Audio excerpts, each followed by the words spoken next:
All right, fabulous. Looks like we've overcome our technical difficulty. I'm Ima, Dr. Ima Islam. I'm currently working as a clinical fellow in Cambridge University Hospitals, and I'll start my IMT training post in August. Welcome, everyone, to episode 3 of Metamorphosis Medcast, which, as the name stands, it is a medical podcast which is being presented by DMC Club UK. Heartfelt thanks to Dr. Atikur Rahman for going through all the trouble to arrange this and disseminate this to whoever's interested all over the world.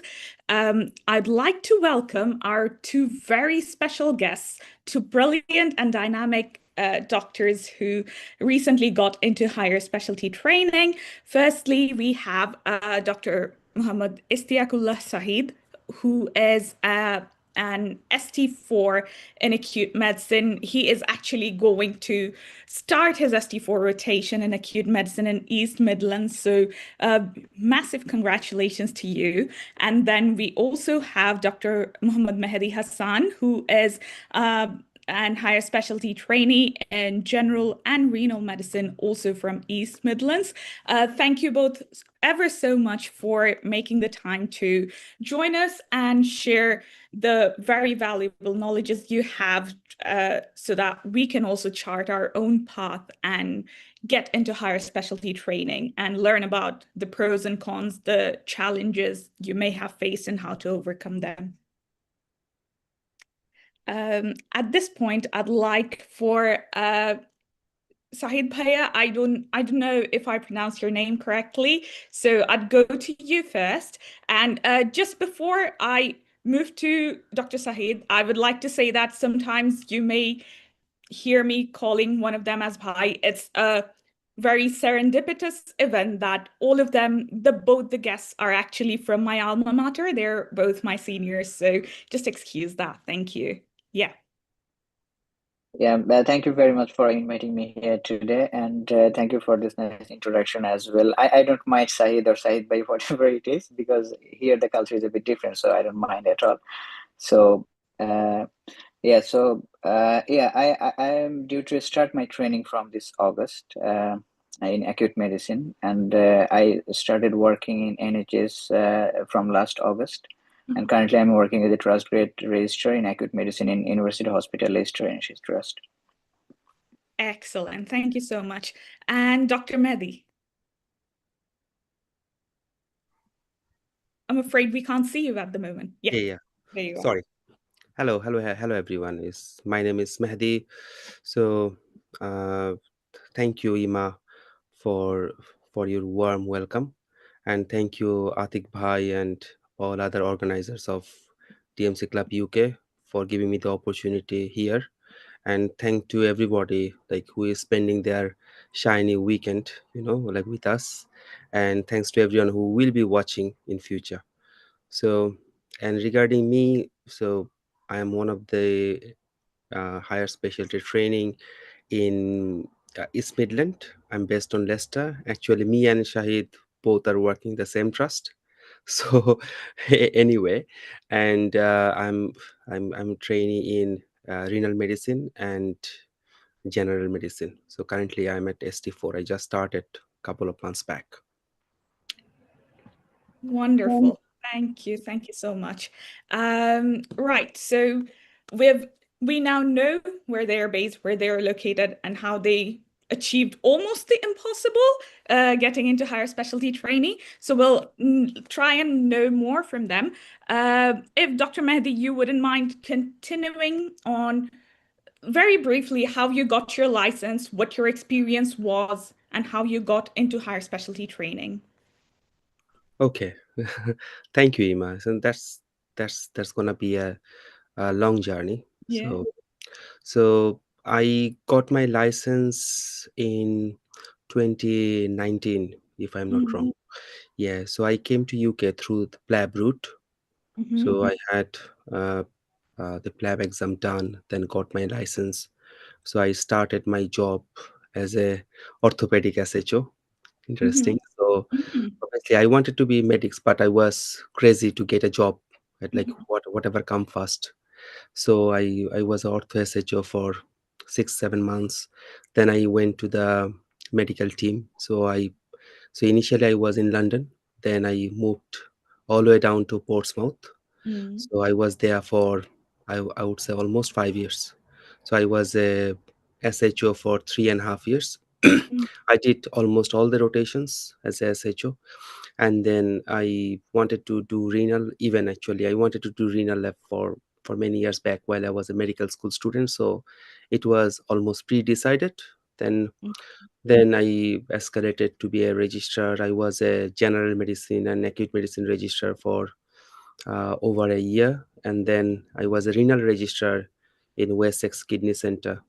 So basically, Portsmouth was the best of that tertiary zone. And then finally, when I got the number, I had the opportunity to pick whatever wherever I want to go. But due to some other reasons, I moved to in the middle. So now I'm in Leicester. So I hope, I don't know where I will go in future, but I'm here for next 4 5 years. Excellent, excellent. Thank you very much. Moving on to Dr. Sahid, same question. Was it a similar journey for you that you came in through practice and Excuse then worked your way up and worked as an SHO and registrar, or how was it for you? Well, it was a bit different for me from Mehedi Bhaiya. So I came through the PACES pathway. So I completed my PACES back in 2023 in November, and then I applied for my GMC registration, and I got my GMC registration on March 2024. And then in the meantime, I applied for trust grade jobs in registered post, and I got my job in April 2024. And then I came to UK on July, and I started my job as a trust grade registrar in acute medicine in last August in 2024. Mm. And then I applied for the training post in last December, got the interview this February, and got the offer in April. And now I'm here waiting for my journey to be started on this August. Massive Excellent. congratulations. Yeah, Massive of congratulations. course. Yeah. Massive congratulations and kudos to you both. So Dr. Mehdi was sort of had this preconceived notion that he wants to do something in nephrology since when he was in medicine. Acute medicine is not a very established medical specialty in Bangladesh. So what attracted you? Why did you decide on this path? Yeah, so that is the most common question I have been asked Yeah. since I'm here. So the catch is that when back in back in Bangladesh, when I started working as intern, like a professional, I realized that I loved the admission shifts in the medicine most. So the new patients were coming there. Everything was different, and there was lots of challenges, and uh, and every cases were like puzzles, and I loved being in the admission unit, and I just enjoyed the time working there, because most of the time I didn't realize how fast the time was going. That was the main thing, that maybe I enjoyed that time. So that time I came across the term of acute medicine, and I realized that this is acute medicine, to be honest. Our admission our admission shift is acute medicine, to be honest, here. So this is the so acute medicine here is the admission unit, right? So back in Bangladesh, when you worked there, our admission unit is equivalent to acute medicine. That is when I picked up the acute medicine, and I found that there is nothing like acute medicine here there in Bangladesh. And then I targeted that, yes, if I get chance, I'll come here and train myself in the acute medicine. So that's the first thing I catch there in the during my internship, and then I tried to work on that. I pursued MRCP, and I also given the SC in acute medicine as well. And then yeah, now I'm here. Yeah. Wow. Okay. Okay. Excellent. So just to summarize, and I think before I go to that conversation, one of the guests, they said that they're already working as an SHO. So I'm assuming that you know how higher specialty training or applications work. But if there is anyone who's not super familiar, so you it's sort of a mid-level post for resident doctors where you have to go through a national application system and then you have to build up your portfolio in that way. You get shortlisted, you're invited for an interview, and based on that, there are lots of other maths that goes around, and then essentially, if you score quite well, you get selected. Although I should emphasize that the maximum amount of marks is basically interviews that carries the heaviest weight. However, to be shortlisted, and especially with the increasing competitions every year, it's actually very important to also focus on your portfolio, and um, it will also help you in your interview when they try and gauge how your suitability to the specialty looks like. Yeah, so the next bit of the session will be in that vein. What I have gathered from Dr. Mehedi and Dr. Sahid is that both of them went through the alternate pathway before entering ST4 or the higher specialty training posts. And for that, from what we understand, you have to build up your portfolio in a way that's not probably very straightforward, and you have to take up a lot of accountability yourself and take initiatives. So if you wouldn't mind taking us through that journey in a bit more detail, shall we go to Dr. Mehdi first? Well, yes. So that's very common question, and particularly whoever doesn't know this system quite very well, like when the local graduate, they start their medical school, so they know exactly what's going on. Actually, we knew when we were a medical school student back home, then we knew that we have to do it like some other degrees like FCPS, we have to do MDs, we have to do BCS. So when I started my internship, my immediate one or two batch senior, everyone has 3 degrees. They have got, like, whoever understand, like he will understand, everyone has 3 degrees, like everyone. Like because I'm from K67, so I'm the 67th batch of my medical school, so who is 65th. So actually they have BCS, they have got FCPS part 1, they have got MD part 1, like they have got everything.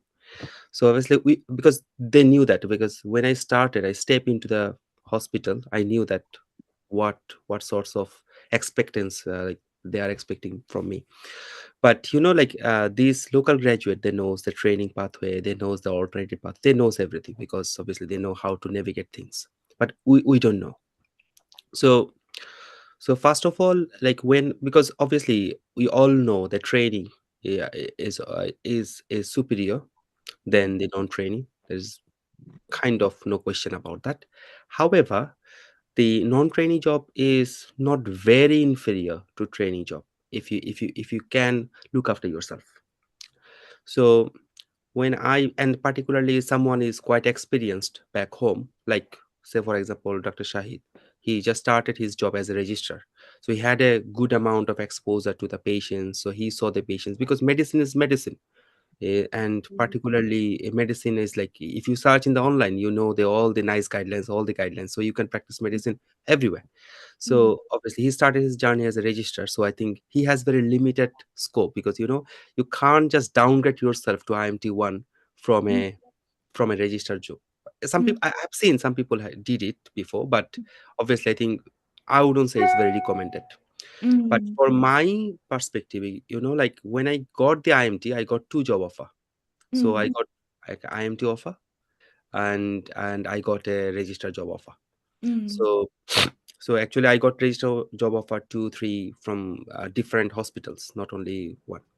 So actually, and then I discussed with my supervisors. Actually, you can think you are very confident, you think, you can think, okay, you are not ready, but the people are seeing you objectively. They are your supervisors, who can see your work, who can see your devotions. I spoke to my supervisors, I spoke like a few of them, and then everyone was suggesting me, why you are wasting your time, just to go for register job, and then build up your portfolio stronger, and then like start your ST4 journey.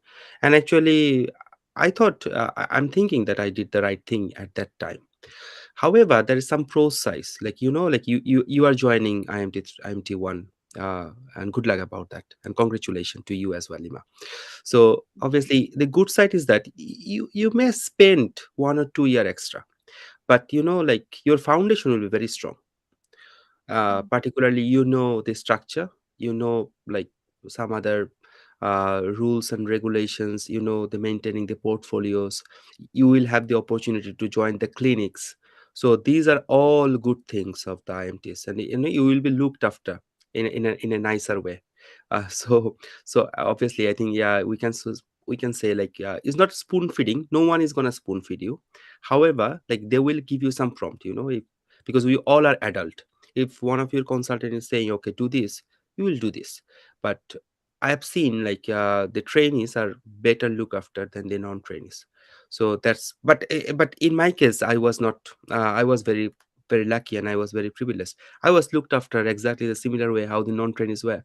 So, and it depends on the person and then his circumstances. And I would say the advice and suggestion should come from the supervisors, because like, you can't just like join as a registrar, and then, and like, you may not wish to go back to IMT again. You Mm, understand? So I yeah. think every step is very important, and these are big steps, because the expectations from the juniors that everything. So you Mm, are, from the SHO point of view, from F1 point of view, they understand, okay, consultant is the big boss, but they understand, okay, the registrars can take any decision. So mm, their expectation is good. The expectation from the consultant, okay, so he's a registrar is there, so obviously he can run the ward. So mm, basically, you are in the compressed situation. mm, So mm. if you are not ready, then I think you have to think twice. Right. Okay. That's actually excellent advice. So in your case, considering the ideal scenario is for a trust grade doctor who has a supportive trust and supportive supervisor, what are the things that they need to go out and seek? For example, you mentioned clinics, which are sort of built into the rota for IMTs, but probably not for trust grade doctors everywhere. So, what did you do exactly? Did you go to your educational supervisor or rota coordinator, arrange clinics, or about quality improvement projects, getting the marks, closing a loop? How did you manage all of that? Well, that's a good question. So obviously, I think, if you look at the alternative competency certificate, so they have a specific like numbers, like you have to do that minimum number of clinic, you have to do minimum number of OPCAT, some assessments. So you have to go through those assessments, like, uh, because that's the ideal things. So if you, because you are doing the job, say for example, you are doing transcript job as a SHO, and one of the IMT1 is also doing the SHO level job. You are doing the same amount of nights, you are doing the same amount of out of hours. So the only thing he is doing, he is maintaining a portfolio, and uh, you are not obliged, or you are not forced to do that. Mm, But who is stopping you to do that? You can easily do that. That's the mm. one. if Okay. if, if Yeah. you don't get the time for clinics and other stuffs, so you can easily go, and then you may have off time. I know, like, it might be difficult for some other people, so you may have off time, you can just go and join a clinic. My trust was very supportive, and I'm sure that so many trusts, because nowadays the NHS is, they are depending on the locally employed doctors, trusted doctors. They are depending on that, so they want to improve your quality, our quality. So obviously they are supportive, and I'm blessed. Again, I'm saying I'm very blessed. So actually, my rota, there was a few clinics there, so obviously I had no problem to find that way. But obviously, if you do a number of OPCAT, you can join the clinic, you can do that. And if you know that your specialty, say for example, you want to do cardiology, or you want to do gastroenterology or renal, whatever, if you know the specialty, as a transcript job, you need to do appraisal every year. Mm, To prove that appraiser, like you have to do a quality improvement project. So why not doing the quality improvement project that is relevant to your specialty? So that will be helpful for your appraiser, and that will be helpful for your next ST4 application. So you have to do teaching anyway. So why not just doing a teaching of the like any like heart failure or like ECG if you want to do cardiologist? You know that those are the score. Those are the score. If you know the game, and then the game is easier than mm, if you don't know the game. You know, you have to know the like, you know, like when you're gonna hit six and when you're gonna stop. So yeah. basically you need to know the game very well. So Mm. so so obviously everything is possible, but obviously you have to focused, and you have to know where you are going. Excellent. Thank you. So, I think this is very important for many of the resident doctors, especially SHs who are sub-registrar level, that we, just because we want to add something to our portfolio or want to be nice, we will say yes to this audit or yes to that quip offered. But it's important to try and choose your lane and build your portfolio in that way so that you kill two birds with one stone, essentially. So thank you so much for just making us, aware of that. Sometimes we really don't clock it. So thank you. Dr. Sahid, same question. I think your journey was a bit different. I have totally forgotten when you came in. I'm sorry if you could recap that, and then uh, how did you build your portfolio, which I would assume was in a shorter period of time compared to, if you were working here as an SHO. Yeah. Yeah, so so my journey was a bit different from Mehedi's journey, to be honest. But I agree with him that if you need to know the game, that is the first rule of the game. You have to set the target, and you have to like create checklist and do your jobs and do your tasks. So this is very important to know that where are you heading, what are you going to do, and in which timeline you want to do those things. So regardless the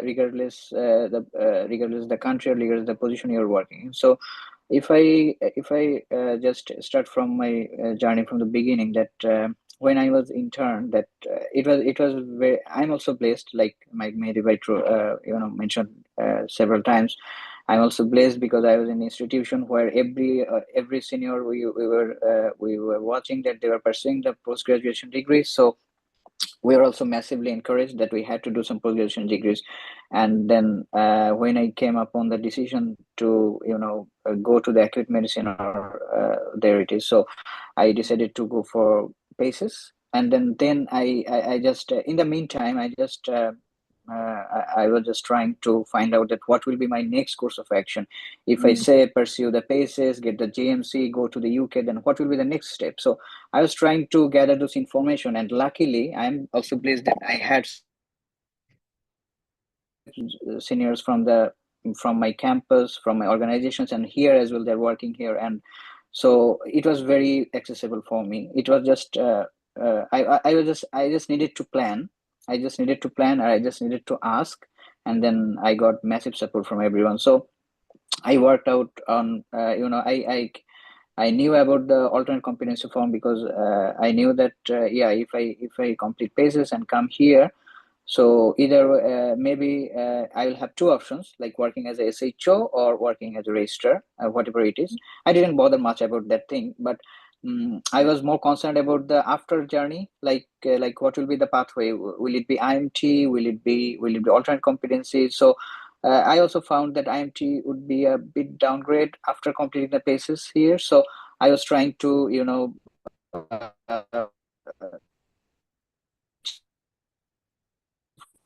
I read through the comprehensive certificate form and then the requirement as well. So there were some, and I was also sure about my specialty as well, like like acute medicine. That I must do acute medicine. So I read through the curriculum that as well, like the acute medicine curriculum. I read the IMT curriculum as well back in while I was working on the basis, and then and the kind of alternate comprehensive form. And then I created a picture that what I need to do to sign off the competency form and what I need to do to be equivalent to IMT 1, 2, and 3. So there are procedures, there are QIPs, and there are lots of other things. And I tried to do as many things as I was just working in Bangladesh, because I was working in DMC, and there are lots of MRCP holder doctors there as well to supervise me and guide me as well. So I did lots of procedures there. I did QIPs there. I did publications and also posters there as well. So lots of the works to achieve the competencies, I was able to do that back in Bangladesh, thanks to my super supportive environment, super supportive organization, junior, seniors, and here as well. So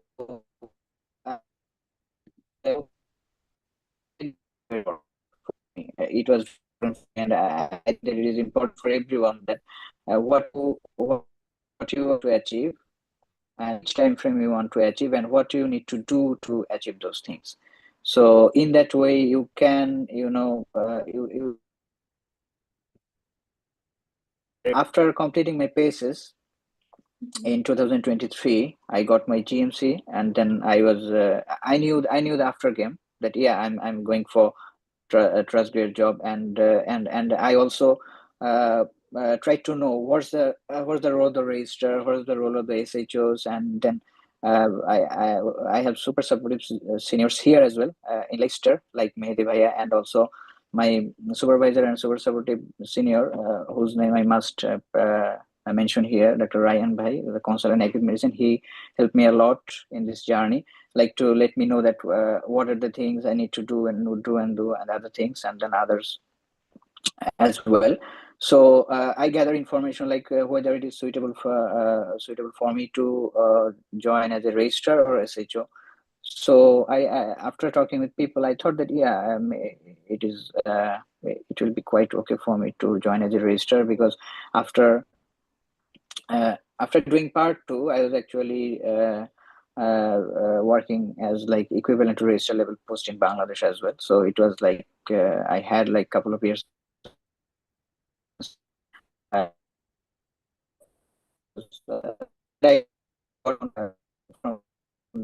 here. We do those things in the registrar level here, so you can come and join as a registrar. So yes, and as a registrar here, I just completed all my checklist things like the OCAT and ACAT and cakes and other things. Well, wrapped up my all preparations and also the clinic. Well, I just did few of the treatments. So I can, and then I was able to. I'm so sorry. I don't know if it's just me, but oh yeah, I think there was some difficulty with network. No, I think he Oh joined. yeah, He just back. rejoined again. Yeah. Hello. Hello. Hello, hi. Maybe my connection was a bit disrupted. Is it? Am I It's audible now? You're clear. Yeah. Yeah. now. So yeah. So how far were you been able to listen? Like, So we heard. I'm sorry, I don't know if this time it's me. Can you all hear me or no? Yeah. I can hear you. Okay, great. So I think you sort of almost came up to your NHS journey and how you worked as a registrar and built your portfolio as well, sort of proactively from when you were here back home in Bangladesh, even before getting your GMC registration, and just ticking all the boxes. And I think being aware of all the boxes is very important, is the biggest message I got from the story. Yeah. That's true. Yeah. I just needed to know the game and then plan it and then execute the tasks. Yeah. Okay, fabulous. So, in terms of national or international presentations or posters, how many would you say is a good number? And what have you done, or what was your experience if we are thinking about in the UK or even back home, like in a country that's not the UK? Yeah.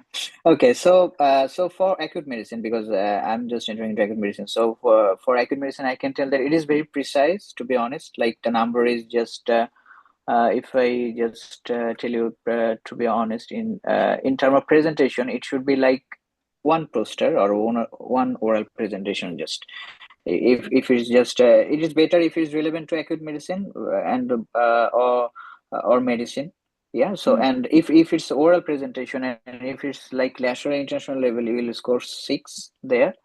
And Yeah, and if it's a poster, and then I think if it's a national or international, you'll get 4. yeah. So if it's oral or if it's poster or international national, it doesn't matter. It just the number is 1. Better if it's oral, and if Cool. not poster, will do fine as well. Cool. My specific question, and I'm really sorry I'm probing on this. So my specific question would be, how did you score that? So how did you manage to get the posters? What was your way to get into Okay. the game?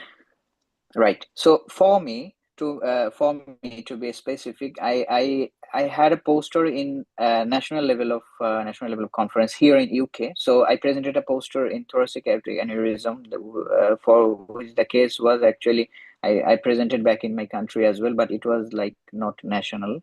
It was Mm, like regional.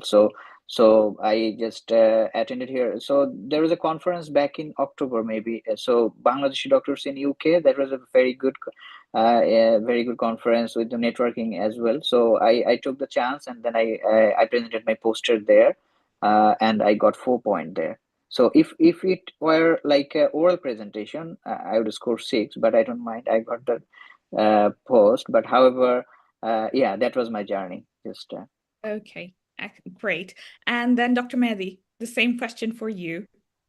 Regarding the presentations, Yeah, like publication, presentation, what are the sort of low-hanging fruits? How can we tick those boxes? well, so I think the poster or presentation is easier than having a publication. I think a publication is quite tricky, but many people have. But I'm not like, because we need all these evidences only to get selected for the interview. So we don't need like 20 out of 25 numbers. We may need like 15, 12, 13 Mm, out of 25 numbers. We don't need that huge amount of number. But anyway, we should aim for the highest. So regarding, like, it doesn't matter how many posters you have done. Say for example, if you do 5 posters or 5 presentations, and everyone's equivalent is a local level, like you are presenting an audit in a departmental teaching, so that's local. I think that may carry 1, because I haven't looked through the updated one. So that may carry 1. It doesn't make any difference. mm, If you do one presentation or one post at the like Shahid in the national or international level, or at least a regional level, that's gonna weigh much higher than anything like at the local level, like poster presentation. So you have to like do one, like, because no matter how many you have done, but you have to say one, mm, because I mm, think you have to tick the box for against one of your action. So if you ask for one, so you have to think about like whether you can present in the local, at I'm sorry, not at least regional, like at the dinari level, or like if you have the opportunity for national or international level, you can. It mm, doesn't matter that you have presented in um uh, a Bangladesh International Society of BSM, Bangladesh Society of Medicine, uh, international conference, like that will tick the box for the international one. It doesn't mm, matter which, what is covering that international. So it mm. should have the name of international, or it Yeah, should have the name of the national, because it is the paper what is gonna say. It doesn't matter like where you are saying. It doesn't necessarily need to be in the UK. you can yeah, you can have it wherever. If you have it in India or Pakistan or France, wherever you want to do, like, if that's international, that's gonna carry a huge mark. excellent. Okay, so instead of maybe researching on the impact factor of the journal we want to publish unless we are really passionate about academia. Just ticking the boxes is the way to go. I think that's the message from this section. Yes. Thank you.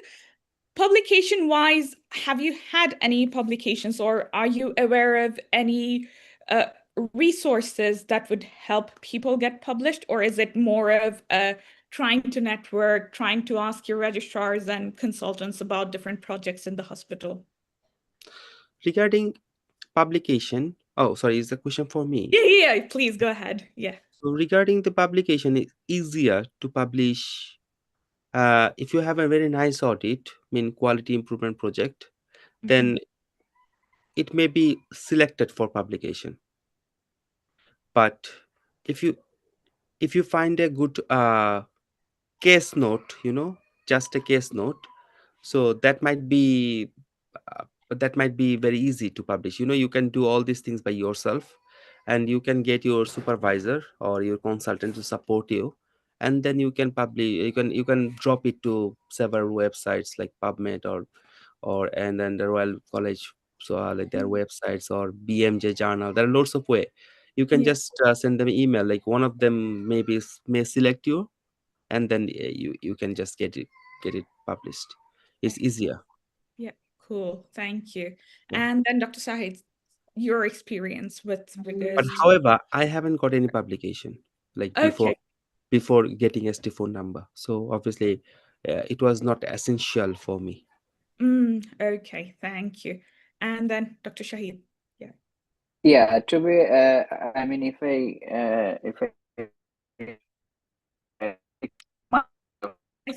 I'm sorry, I think you are breaking up again.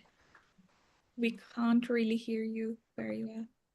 Oh, sorry. No, that's fine. Audible now. Hello. Yeah, I think we can hear you at the moment. Yeah. Okay, that's good. Sorry for my disrupted network. Yeah. So for me, it was a bit different as well. So I was an author of a book in Bangladesh. So if you write or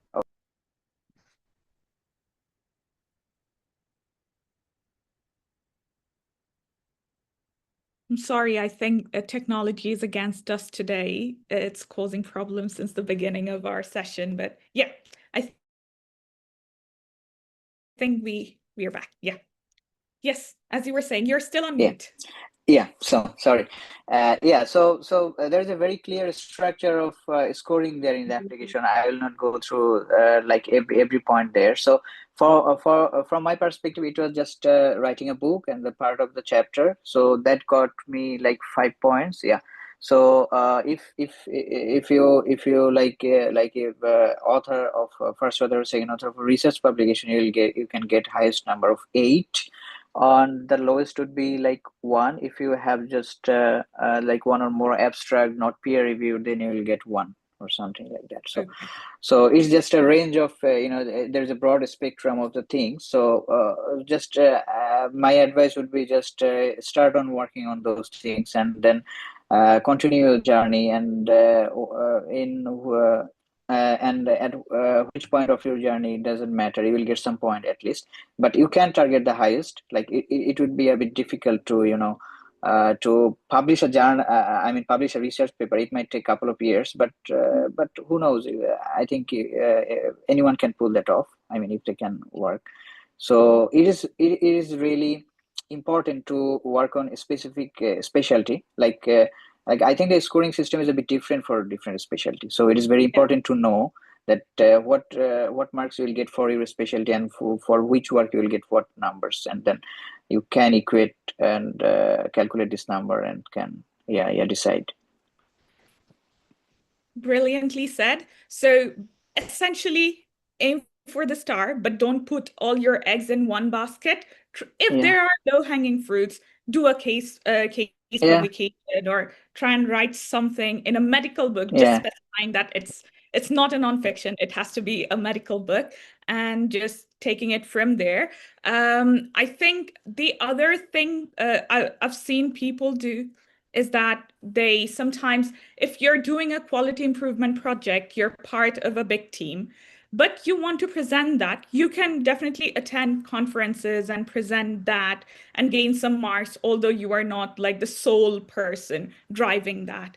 And sometimes I think Dr. Mehdi mentioned about Royal College website. So I think JRCPTB, it's not probably as, fancy as, let's say, Lancet. So if you submit your work there, maybe a summary of an audit, you will get it published probably easily. And the topic can be very variable. Ideally, obviously, should align with your specialty, but even if it's not possible, you can always take a different route. I think many IMGs are familiar with Road to UK. I think I saw one of their audits on IMGs, like instead of something clinical, it was more operational or from a management side of things. And that was published in JRCPTB. So as our esteemed guests have said, try to score something instead of just aiming really high and not achieving anything for your scoring. And at what point, how much should they prioritize? I think it's probably a silly question because MRCP probably holds a very big chunk of the marks for the shortlisting. So if someone's in a fix about should I try and complete MRCP or should I try and chase other avenue for scoring, what would your suggestion be? Well, from my current understanding, if you complete the paces but not part two written, you will get maybe two. But if you complete the full MRCP, that you will get eight. So it is a big gap there. And I think that you must complete your paces before the interview, or I'm not sure about this. I'm so sorry. No, that's okay. I think before Request the request the interview, candidates No, to. uh, if I'm right, I yes, think please. the you can apply for higher special training if you have like even part one. However, you have to complete before uh, your post started or before your interview. So I think please go and then check the website, because and it is changing every single year. So Yes, if we exactly. mention something here and something like the next day it can be changed. Yeah. And but in the real world, it Mhm. is very unlikely that you haven't done paces but you will get selected. It's very Yeah. unlikely in the Yeah. real Yeah. world. However, Yeah. I know couple of people who got selected before paces. I know. Wow. Okay. Wow. That's So I think that's there really is nothing interesting. to like. There is always hope. So there is nothing to lose. Like there is always hope. And regarding the in the last time, I think you mentioned about like the publications and audits. I think nothing. You have to. It should be relevant to the medicine. It may be irrelevant to the medicine. It's the matter of they're judging your ability to publication, you know Mhm. and they're judging your ability to present. That's the thing. So it could be some non-medical things. I Right. know, like one of my in my previous trust, like I have a number of doctors. They did a quality improvement project on. I think they did a survey. Yeah, they did a survey on like how the night shift is causing trouble for like returning home and driving. So these type of things. So these are the kind of a hospital quality improvement, but these are not linked with any cardiology, or these are not linked Mhm. with any orthopedics. These are not linked anyway. But they got it published, like, and the people likes it. This is important. People like it. So obviously, and it doesn't, because you need to tick the box. Like, say for example, you want to do cardiology. So you may have cardiology teaching, you may have cardiology audit, but you may Mhm. not have cardiology presentation. Like Yeah, it is not necessarily it need to be always relevant to your specialty. Like if you have ticked the box for 2 3 points, then that's good enough for showing your commitment. excellent. Yeah. Wow, that was a gem of an advice. Thank you. My almost we're towards the end of the session, so my last bit would be for the achievements with the most difficulty in a way. So PG Cert or masters or PhDs, have either of you done any of that? Would you recommend chasing them, or would you rather recommend on like clinical practice and just make like preparing yourself better for the interview? That's completely like up to that person. Like Mhm. if he is interested, then he can do. There's nothing wrong about that. Yeah, yeah, of course. However, like if you want to do the training quickly, and obviously if you haven't started that journey yet, like to get the interview, to get the training only, it is not Mhm. it is not recommended by anybody. But Mhm. obviously, say for example, you are interested in medical education, say for example, and you Mhm. have already started the journey for the sake of your future life or another plan, is not particularly relevant to your ST4 application. Mhm. Like that's different story. But for ST4 application, and if you don't have any, very few people, very very few people, they have a like masters or PhD when they Yeah. started ST4. But Mhm. some people, they have masters or PhD in the middle of ST4, like ST5 6 year, they drop like 1 or 2 years of training, and then they did like masters or PhD something. I've seen so many people doing that to get the job or to learn better. Just they are interested. Right. So that's different. If you have interest, there is no question about that. Okay. But for the purpose of getting a shortlisting, and then obviously to get a number, Mhm. I think it's too expensive. Yeah. Yeah. Okay. Excellent. And Dr. Sahid, do you agree, wholeheartedly agree, disagree? Well, yeah, I agree because whenever you choose an action, you need to find out how impactful that is. Mm. Because PGs, I think PG cert and like the diploma and PhD, it will get like three, only Mm. three in your marking. But if you pursue MRCP, it will get you eight. If you Yeah. pursue publications, it will get you eight. If you pursue for presentation, it will get you six. It is whole lot easier to get Mhm. six rather than Yeah. pursue it for three, like for whole years or something like that. So it really depends on what you want to achieve and how much time do you have and what provisions do you have to achieve those things. So it really depends on the circumstances, but given the picture, given the scoring, I really agree with Mehdi Bhaiya that yeah, considering these things, it is definitely better to pursue for MRCP presentations and also the publications rather than going for PG cert and PhDs. Yeah. Okay. But if you Amazing. have provision, then you can go, I mean, yeah. Yeah, of course. Yeah, yeah, of course, of course. So we've talked a lot about the portfolio and the application, and this sort of carries on into the interview to make sure that you get good marks in the suitability station. But there are other stations, and it varies a little depending on the particular specialty you're applying to. But generally, there are like there are clinical segments, ethical segments, and management segments, which is a new thing for the registrars compared to SHOs. You have to know how to manage your ward, manage your juniors as well. So if we go a little bit into that, other than the obvious, clinical experience, what are the resources that you have used, or how did you prepare yourself for all of that? Shall we go to, again, Dr. Mehdi first, and then we'll come back to Dr. Sahid? Well, actually, again, I think you mentioned it earlier, but I just want to mention it again for for if somebody can get benefited. So so this is very important. The interview, like it's no matter you get like 25 out of 25 in the scoring, application scoring, but if you couldn't get the diagnosis correct, there is no way you're gonna get chance. So obviously it's very important that you are doing well in the interview, because that carries 80% of the mark. So, but it can change, like who knows, it can Yeah. change. So I think keep an eye.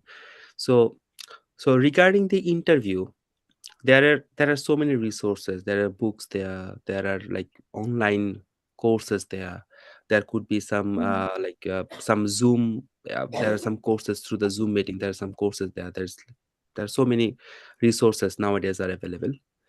And if you have any specific particular choice, say for example, if you are interested in cardiology or in respiratory medicine, or like me, the renal medicine, whatever is the choice, Yeah. it is like there's no alternative of finding that relevant people. So you have to, like, say for Mhm. example, before, like Shahid mentioned about his acute medical consultant, like one of our very own senior, like from our same medical school, like, because like, because I would suggest to go and find a few, not only one or two. Maybe he has found a few. So obviously you go and then find, like you approach the consultants, the registrars, everybody, like he is not be rude or arrogant to you. You will be happy if you go Mm. into his specialty or her specialty. She will be happy. So you Yeah. go and then ask that you're gonna go for interview. You got an interview slot, can you practice? Because they can see you objectively, like your Mm. presentations, your body language, your answers, and they can correct you. And that is, that is invaluable. Like you can't just replace it with any course, any study, and nothing. So Mm. actually, because in I can recall, I think I did interview with like 5 or 6 consultants.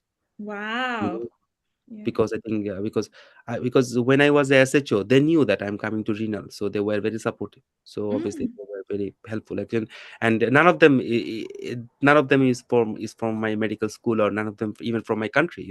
They Yeah. all are helpful. So you go to speak to your registrars, maybe some other people, like like, is the interview skills is not this specific.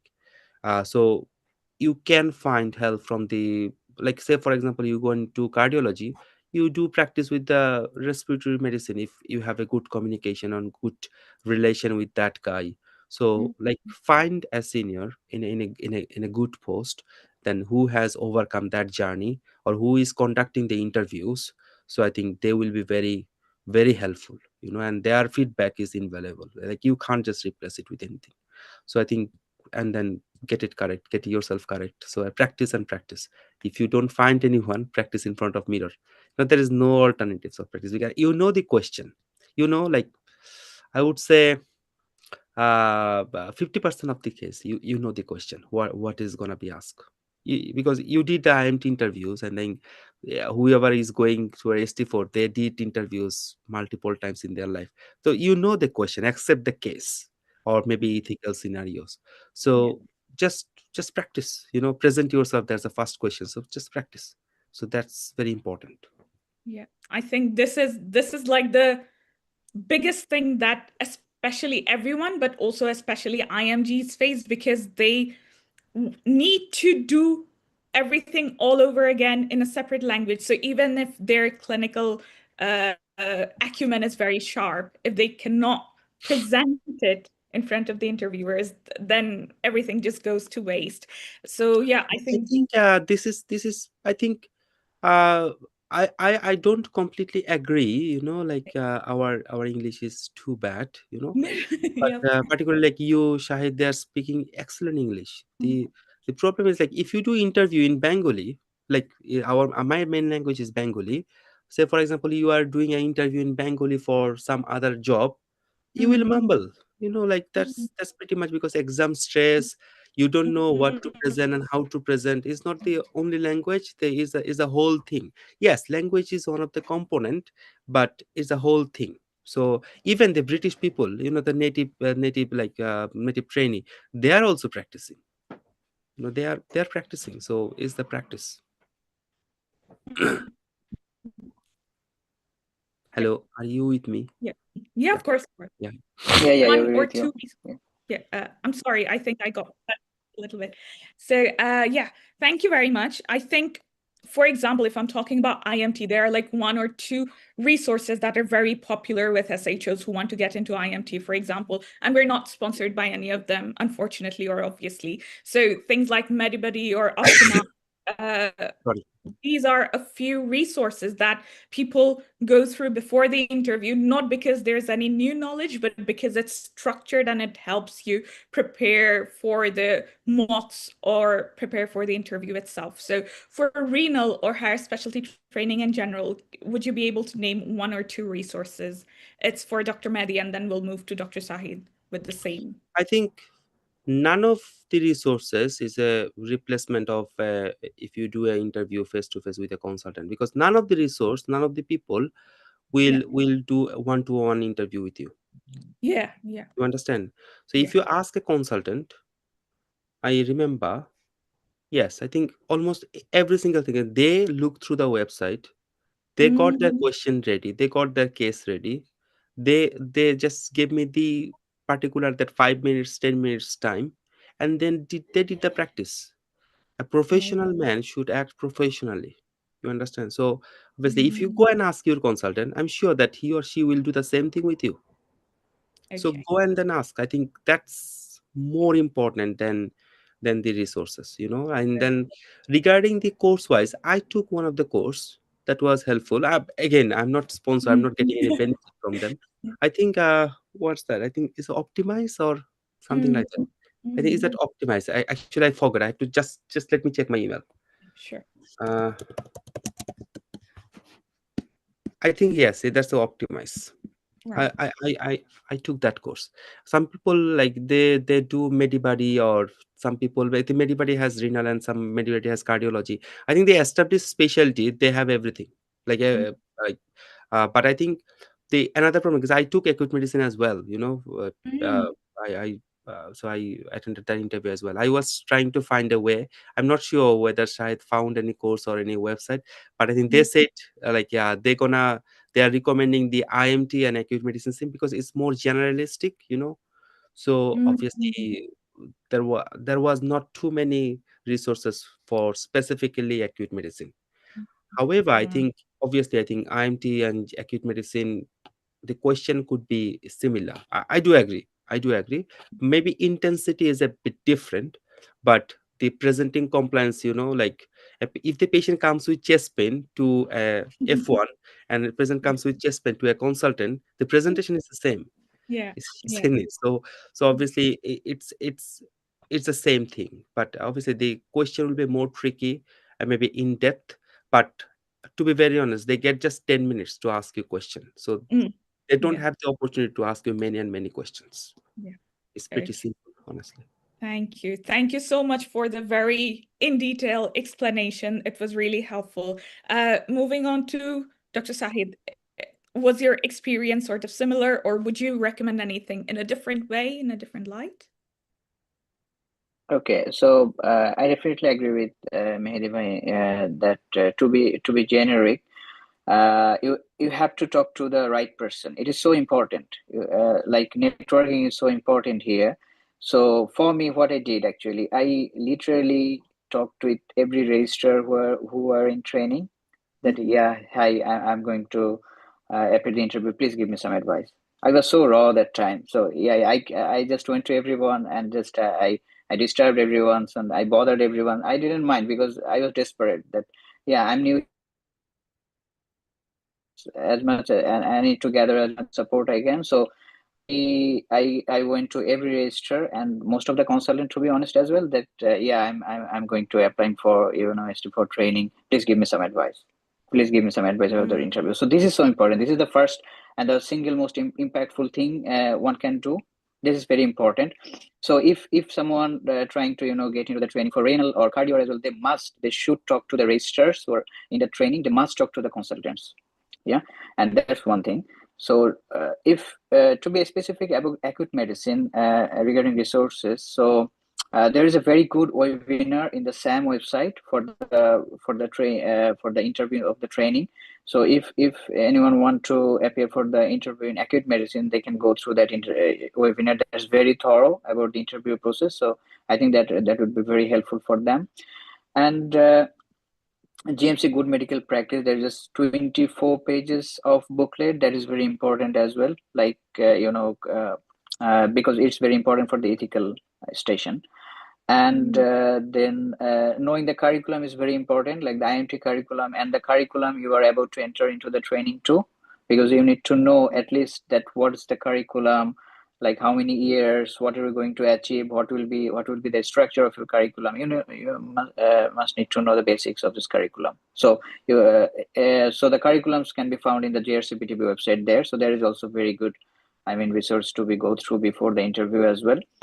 So there is another very, I think, very famous interview book there, ICS interview medical Yeah. or something like that. Yeah, I think it is Yeah, ISC or Yeah. ICS something. If you type the Yeah. medical Actually, interview books, yeah. the first book comes, that's that book, you know.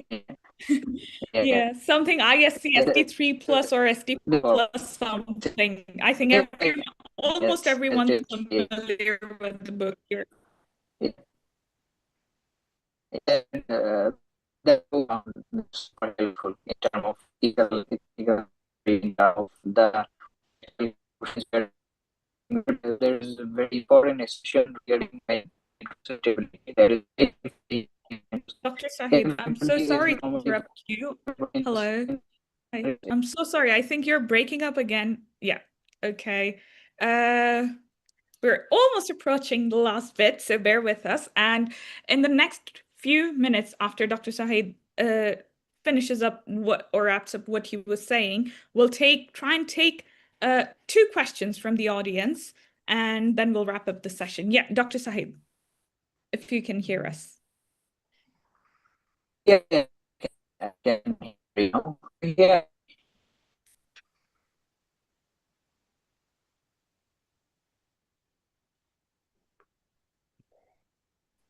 I think we'll come back. Hello. Yeah, Sorry. yeah. Okay. I'm Yeah. so sorry for the interruption. I'm so sorry. It's a bit croaky here than network today.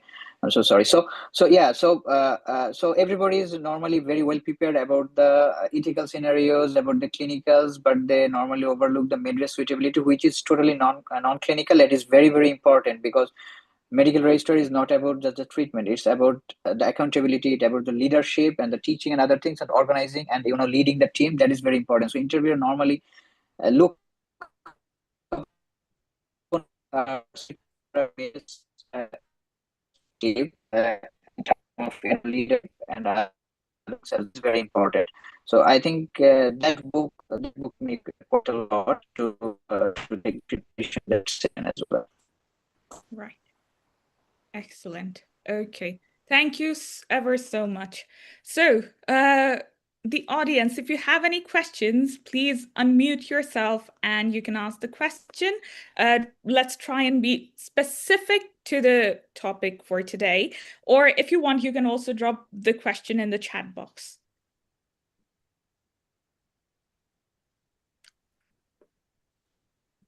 We'll wait for 30 seconds. If there are no questions, then we'll just move on and wrap up our session.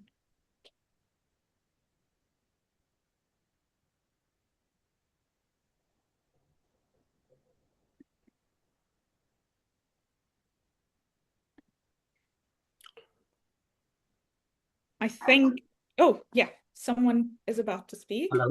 Okay. Yeah. Hello. Am I audible? Yes, perfectly audible. Yeah. Well, thanks to all of you for organizing this session. It was really helpful. Special thanks to both of the speakers. I have a specific questions to both of the speakers. So, if one of them can answer, like regarding this alternative competencies pathway. So, is the ITU experience an essential part for getting the alternative competencies signed off? Yes, obviously, if you look at the alternative competencies, so then I think there are at the last page, there are like 4 or 5 tick boxes they are specifically asking. So one of the tick boxes, like you have done a JRCTPT accredited like rotations in intensive care, and the same for the geriatric medicine. So we have to get the tick box signed, those two. However, if you have done the ITU rotations back home, like you have like a good amount of time back home, it depends. If your supervisor feels that he is comfortable with your back home experience, then he can sign you off, but you need to get that experience. This is compulsory. Thank you. If I can add one thing, just as far as I know, there are two group of specialties. There, Group 1 and Group 2. So I think Group 2 has oncology, hematology, and some other things as well. So I think Group 2 specialties don't need ITU experience. I think so. But it is IMT2, so they enter into the training from ST3. So Group 1 is like the most of the specialties: general medicine, acute medicine, renal medicine, cardio, and other things as well. Group 2 specialists are quite a bit different. It's heme and onco and some other things.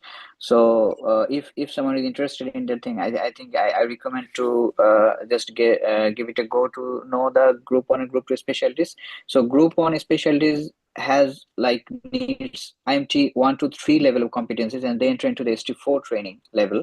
But Group 2 needs IMT 1 and 2 level of competency, and they enter into the ST3 level. So from my understanding, Group 2 specialties don't need ITU experience, but Group 1 specialties do.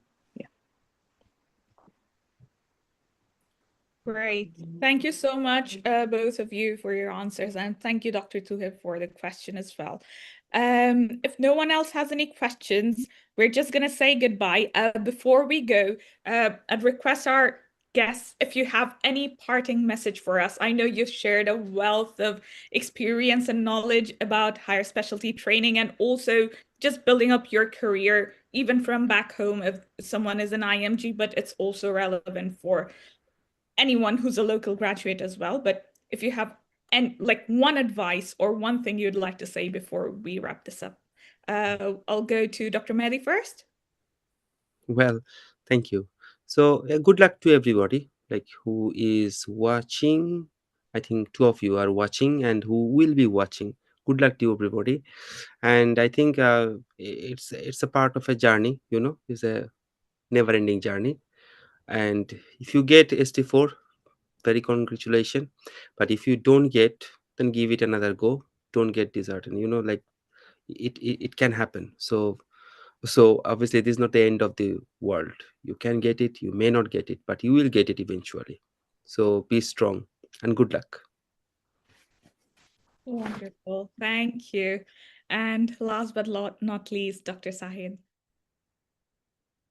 So for me, I think that Mehdi bhai already given the most impactful advice, but from me, it will be like, set your target and plan ahead and structure what you need to do and plan as much as possible. And then I think I think everything is achievable if you plan correctly and, be in contact with the correct people and do not lose hope there. Yeah.